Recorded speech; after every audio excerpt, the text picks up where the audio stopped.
Halo adik-adik, bertemu lagi di pelajaran Bahasa Indonesia.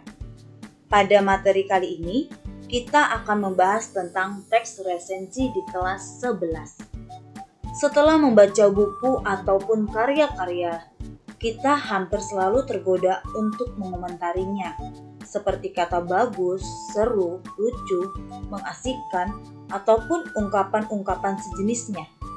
Lontaran-lontaran seperti itulah yang dimaksud dengan resensi atau ulasan secara sederhana. Dengan demikian, resensi sebenarnya bukan sesuatu yang asing lagi bagi kita. Maka, dalam pelajaran ini, kita akan mempelajari tentang pengertian, tujuan, jenis, struktur, hingga kebahasaan. Pertama, kita akan bahas dari pengertian resensi. Jadi adik-adik, resensi itu adalah teks yang berisi ulasan, tinjauan, atau komentar tentang kelebihan dan kekurangan suatu karya. Jadi, kata lain dari resensi adalah ulasan. Karya yang dapat diresensi adalah buku ilmu pengetahuan, novel atau cerpen, film, lagu, hingga lukisan. Selanjutnya, tujuan dari resensi. 1. Untuk mengetahui kelebihan dan kekurangan karya yang diresensi. 2. Untuk memberikan gambaran kepada pembaca dan penilaian umum dari sebuah karya secara ringkas. 3. Memberikan masukan kepada pembuat karya. 4. Mengetahui latar belakang dan alasan karya tersebut diterbitkan.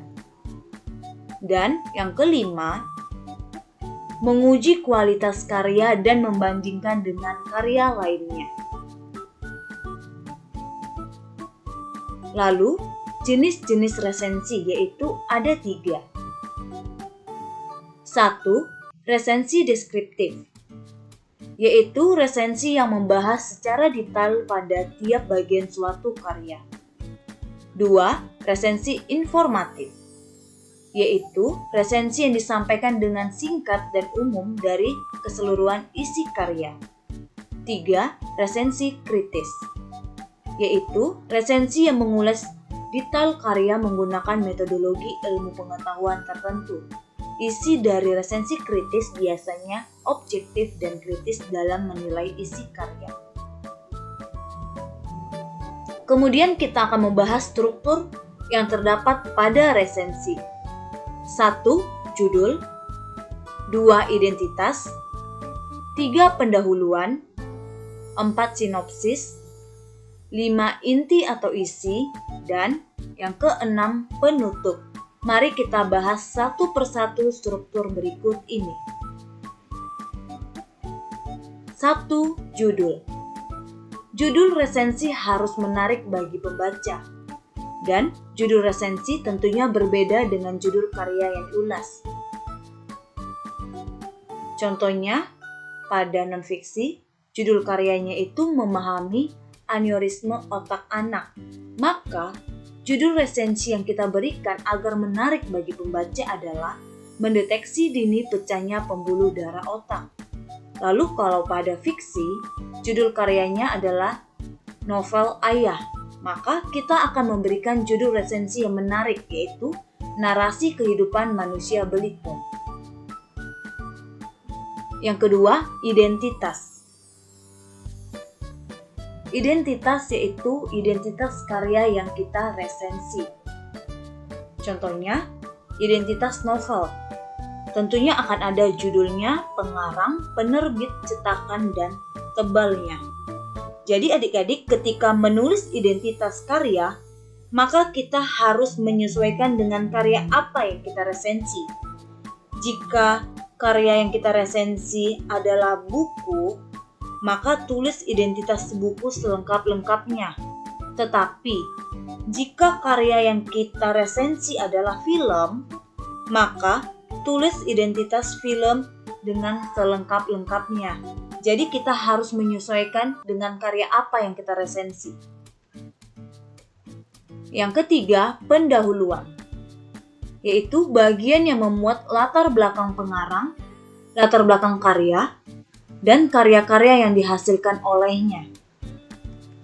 Contohnya, sukses dengan buku pertamanya yang berjudul Laskar Pelangi, Andrea Hirata, penulis kelahiran Belitung ini kembali menorehkan hal yang sama pada novel ke-9-nya yang berjudul Ayah.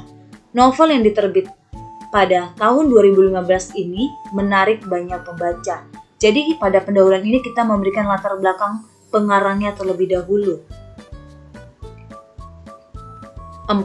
Sinopsis, yaitu berisi sinopsis atau ringkasan ataupun informasi singkat dari karya yang kita resensi.